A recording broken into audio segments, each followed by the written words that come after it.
Iran is 2 to 3 times more powerful today than they were when this war started. Everyone now has to come to Tehran. 2 to 3 times? Well, I mean, everyone has to come to Tehran today to beg for their ships to be let out of the Gulf. Not small nations, big nations, right? The Chinese, the Indians, the Qataris have to show up to Iran to plead their case as to why their ships should be led through. And that's probably going to be how things work for the foreseeable future. And so Iran was really a regional power. Why I say they are 2 or 3 times more powerful today is that by putting them in a position where they could close the strait, we have now made them a global power. Now every country has to come to Iran and cut a deal in order to let their ships go through. That's a kind of power that Iran didn't have or couldn't have imagined until we put them in this position. BS Now must have the dumbest of all TV audiences, which is really saying something. The revolting Senator Chris Murphy from the problematic state of Connecticut just told both members of the Pillsbury Doughboys audience with a straight face that because of America's Iranian campaign, Iran is now much stronger than it was. 2 to 3 times stronger. And they're stronger because we bombed the shit out of them. Their navy is destroyed. Their air force is destroyed. And because of all that, world leaders are going to Tehran to beg for oil. And that's because Iran closed the Strait of Hormuz, which they did with their military after we decimated their military. And they didn't do this before we decimated their military when it would have been easier because they didn't want to be a global power.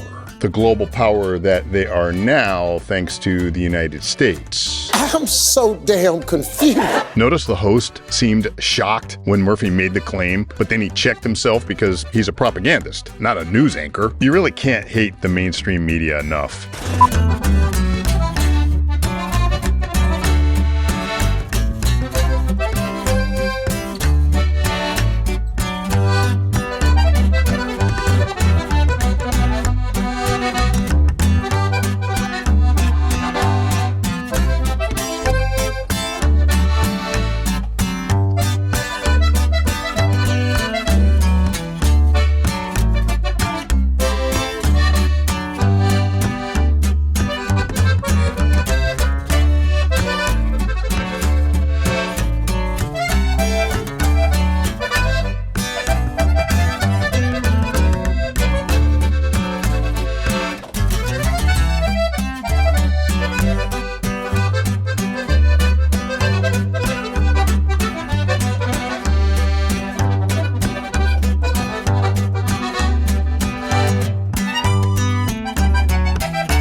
I think billionaires do need to be taxed more, but just not at the state level. Capital moves. And the challenge with this particular tax is it doesn't include firefighters and teachers. They're left out of the tax. And we've already seen dozens and dozens of people leave the state. At a federal level, the imbalance between the rich and the poor has got to be addressed. And the issue of ultra wealthy, folks like Buffett, folks like Bezos, folks like Bloomberg, paying 1% to 2% tax. You pay, Bill, a hell of a lot more. I talked about it last week. One knows a tree by its fruit. Gavin Newsom is a communist, and this is what communists do. He makes it clear he wants to tax everyone, but singles out a few examples of those he has decided are ultra wealthy. And he points out that these people have left his failed socialist utopia, and so they need to be taxed more at the federal level. This, of course, isn't a new idea, nor is the result unpredictable. The so-called ultra wealthy will not pay the tax. They'll move their assets to foreign jurisdictions outside the U.S. You notice how Newsom and all other socialist demagogues always suggest that billionaires only pay 1%, that they're unfairly working the system? But what they don't say is also very important. How much tax do these people typically pay annually, like in dollars? And what are the overall tax revenues generated by their industrious innovation and investments in America? Not a word about that. They also don't make clear what they are really looking to do, which is to tax people, including you, on unrealized gains, a so-called wealth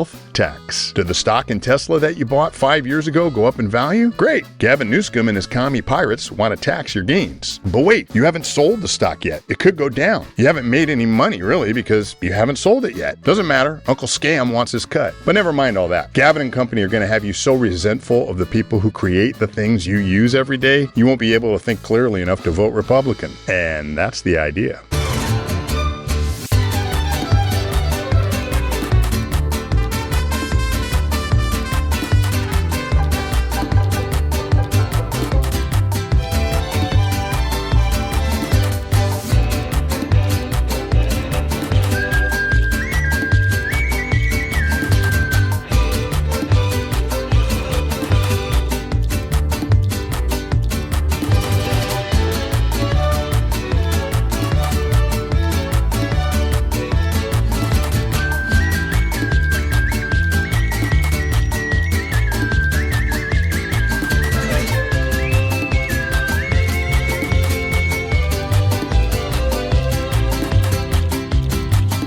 Mayor Pete!